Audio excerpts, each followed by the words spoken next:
Mababaw na ang mga pinklawan at mga vlogger ni Tamba BBM kakadikit ng flood control sa mga Duterte. Wala po naniniwala sa inyo. Libra, 4 lanes going, 6 lanes na ang Davao kahit sa mga karatig na bayan. Ako po, nakita ko po yan. Nakita ko po yung binutas nila, yung sa JICA, yung shortcut, binutas nila yung bundok. At hindi espalto kundi semento ang kalsada namin. Suhol allocable ayon kay Senator Dante. Negative, yan po ang resulta. Sabi ni Nita Casael, -3 ang resulta ng mga ginagawa nyo sa mga Duterte. Wala nang talab yan. Yang mga patsaki-tsaki nyo. Yung mga iiyak na mga Duterte. Lagi, isa lang yung alam nyo eh. Iiyak. Yun lang ba alam nyo verb? Iyak. Bugok talaga eh. Good morning, Boss Buzz. Efren, Icy Cool.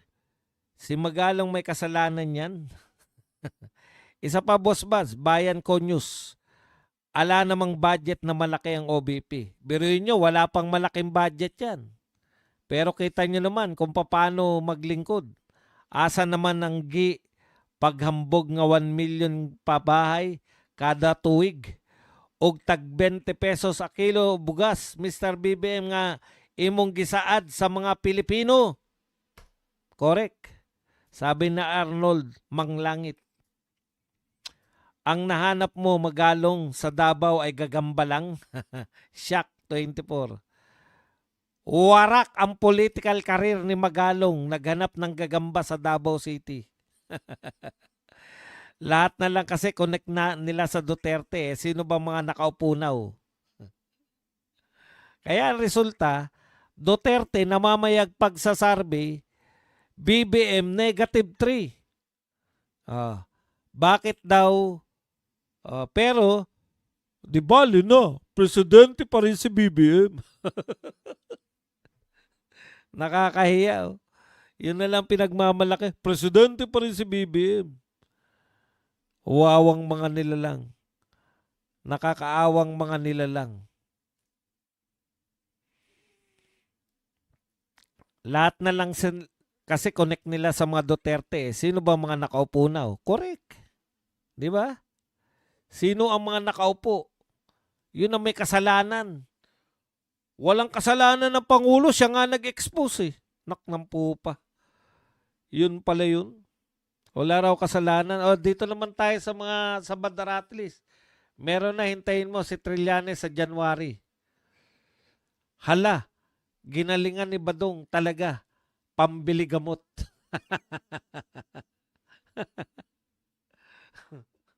Noodle King, buds. Hindi ko maintindihan pambili ng gamot. Tingin mo wala. Uy, wala akong sakit ng malala. Ang gamot ko lang na ininom mo, ang Lodipin lang. Magkano lang yun? 2 pesos. Right, Med. Nga, gamot, no? Mag-ano nga ako ng Right Med dyan. Na mga, lahat na lang kasi, yan. School room nga, di umabot ng 100. 1 million pa kayang pabahay. Sabi ni Mrs. Eva. Correct. Raymart, present daw siya. Good morning, Tatay Buds. Malaking tulong ang Bukana Bridge dito sa amin kapag going to downtown, less traffic. Ayan. Good morning, Boss Buds. Oy, kayo mga taga-Bandaratlis, mag-comment din kayo para mabasa. Hello. Tess Renon. Batin up. Mrs. Eva, kaya di yan papayag si BBM sa impeachment kasi pag nagkataon, mawawala sa kanya ang posisyon.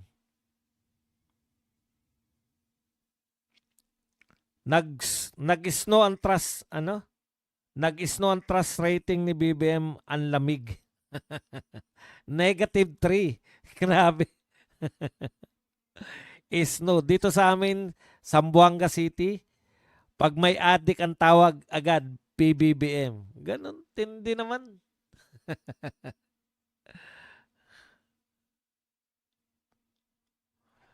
Tatay Badong, tahimik ata sa si Shelo may dagta pa magno sa COA findings kay Bangag. Eh, alam nyo naman, nagpapahinog ng keps. Kep, ketchup. Boss Bas, ano kaya ang umaga ng pamilyang Bangag araw-araw? Hindi ko po alam eh, kasi hindi po natin naranasan yan. Huwag mo na idagdag ang right med sa ads mo. Boss Bad, sa Davao City mo makikita ang road tunnel na may haba na 2.5 kilometer two-way, 5 kilometer lahat ang haba, 2 lanes pa per way, may mga flyovers pa at pahabain pa ang coastal road up to Panakan. MLSO. 3% na nga lang nakuha. Hindi, negative po. Rating ni Bangag, negative pa. Kawawa crazy. Brook. Nung tumatakbo pa yung ping-pang na yan, sisiguraduhin niya daw yung mga anomalya sa budget. Ngayon, tikom ang bibig sa insertion. Correct. Tatay Badong, anong toka mo sa New Year? Ulit lang, ulit. Good morning, Boss Bas. Bakit tahimik ang mga basher? Eh, ganun talaga eh. Wala sigurong pampasweldo. Wala naman kung ako ang nag-hire dyan sa mga yan, wala kayong mga silbi pare-pareho. Lalong bumababa yung rating. Sa Davao City mo makikita ang road tunnel na may haba. Yan. Body Bats, bumaliktad si Gutesa. Pinilit daw lang siya ni Marcoleta at Mike Defensor. From Jamaica, New York, Christian. Wala na pong maniniwala dyan eh. Kasi mas kapanipaniwala yung una niyang sinabi. Di ba? Di ba la? Sina Don Solueta, ang may-ari ng Jack Ridge. Talaga? Singlamig ng Minnesota ang ratings ni BBM. Ewan ko ba kung yung mga matatalinong tao, lalo pat mga abogado, pag mga BBM diehard, naging mga bobo. Tatay Badong, sino yung nagpasyal sa'yo sa Mount Apo? Si Engineer Dog Swan.